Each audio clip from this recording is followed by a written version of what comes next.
Bonjour maman, donc je vais t'expliquer rapidement c'est quoi ton problème par rapport à tes numéros de page. En fait, ce qui arrive, c'est que ce que j'ai cru comprendre, c'est que tu as indiqué automatiquement à la main, donc avec ton clavier, les numéros de page que tu voulais utiliser. Puis, ce qui arrive en fait, c'est qu'il ne faut pas faire ça parce que ça va créer des problèmes dans Word. Donc, la façon de faire pour régler cette problématique-là, en fait, c'est d'utiliser la numérotation automatique.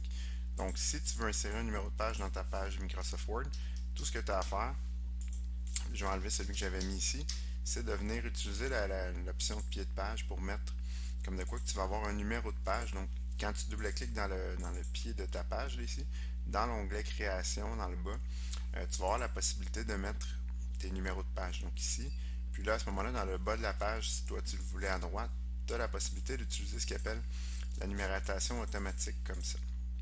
Il faut juste faire attention. Ici, on est dans la section 3.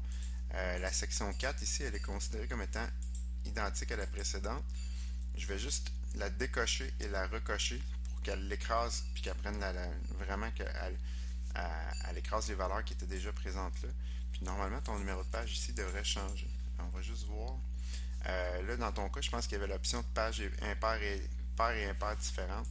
Donc, on va juste le décocher ici pour qu'ils soient tous pareils. Donc, tu vois, comme si je le mets différente à ce moment-là, le numéro de la page ici, il n'est pas bon. Donc, il est marqué 6.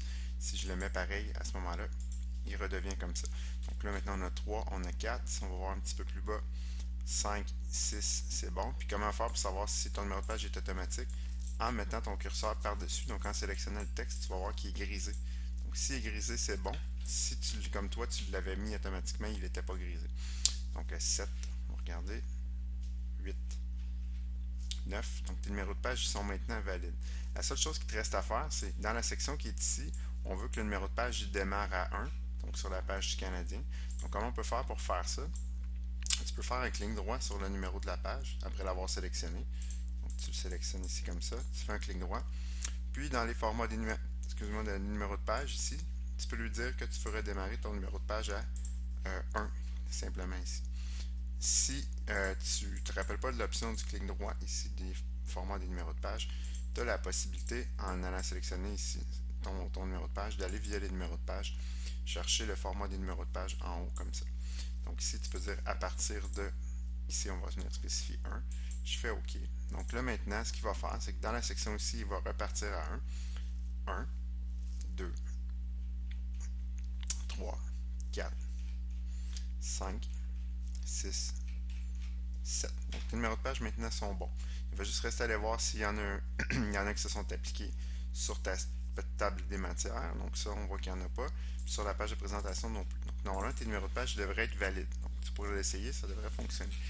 Pour ce qui est de ta question en lien avec la table des matières et les numéros de page, j'ai pas trop compris en fait qu'est-ce qu'il en était, comment tu avais fait, quel est le problème en fait. Là. Je crois comprendre qu'ici, dans la page, tu avais à spécifier peut-être d'avoir les numéros ne se suivaient pas. Je ne sais pas si tu faisais référence à ces numéros-là ou aux numéros de page qui sont ici. C'est sûr qu'après avoir corrigé tes numéros de page, si on rebâtit la table des matières, normalement tes numéros devraient se synchroniser avec les valeurs qui sont là. Donc je ne sais pas si c'est ça que tu parlais. Sinon, l'autre chose que je vois ici, il y a des numéros qui sont là. Ça, c'est probablement une option au niveau de la mise en page ici. Donc on va aller voir dans la disposition dans lequel dans le non, parce que des fois on a la possibilité de numéroter les pages, numérotation des lignes ici. Ah, vois-tu, il était coché à ajouter la numérotation. Ça ne prend pas cette valeur là. Donc si tu veux l'enlever, ici tu peux, je suis allé dans la mise en page ici simplement. Dans la disposition, j'ai été changé dans la numérotation des lignes et j'ai été décocher l'option de numérotation ici. Donc ça, il ne faut pas l'utiliser. C'est comme une fonctionnalité de Word qui sert à faire du débogage. Donc à ce moment-là, tu as juste à le décocher et ça devrait régler ton problème. Puis sinon, tu peux faire un clic droit, mettre à jour les champs, puis ça devrait t'aider à rebâtir ta table des matières. Je ne sais pas si ça répond à ta question. Si jamais tu as d'autres questions, n'hésite pas à m'en faire part. Sinon, passe une bonne soirée. Salut!